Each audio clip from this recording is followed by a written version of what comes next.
एक सेठ से लक्ष्मी जी रूठ गई। जाते हुए बोली, मैं यहां से जा रही हूं, अब मेरी जगह नुकसान आएगा, तैयार रहना, और अगर तुम जाते जाते मुझसे कुछ मांगना चाहते हो तो बोलो।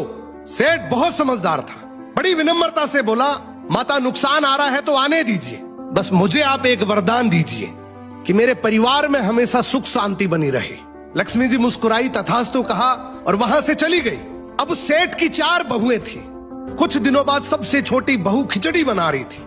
उसने खिचड़ी में नमक डाला और अपने काम में व्यस्त हो गई।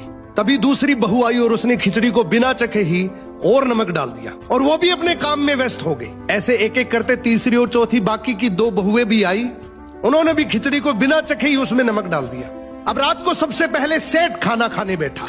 जैसे ही उसने खिचड़ी का 1 चम्मच लिया, उसे महसूस हो गया कि इसमें बहुत ज्यादा नमक है, और सेठ जी तुरंत समझ गए कि नुकसान आ चुका है। किसी से कुछ नहीं कहा, चुपचाप खिचड़ी खाई और चला गया।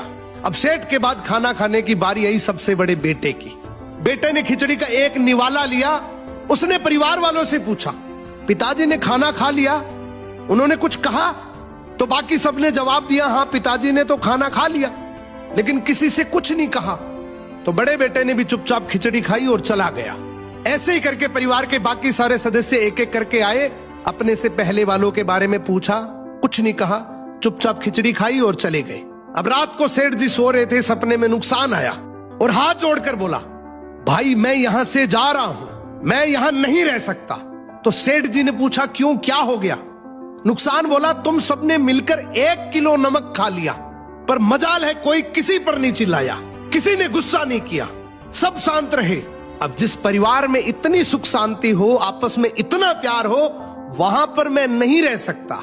निष्कर्ष कि जिंदगी है तो उतार चढ़ाव, दुख सुख, फायदा नुकसान सब चलता रहेगा, लेकिन जिस परिवार में आपस में लोगों में प्यार है, सुख शांति है, छोटे में आदर, बड़े में बड़प्पन है, उस परिवार का कोई नुकसान, कोई आपदा कुछ नहीं बिगाड़ सकती।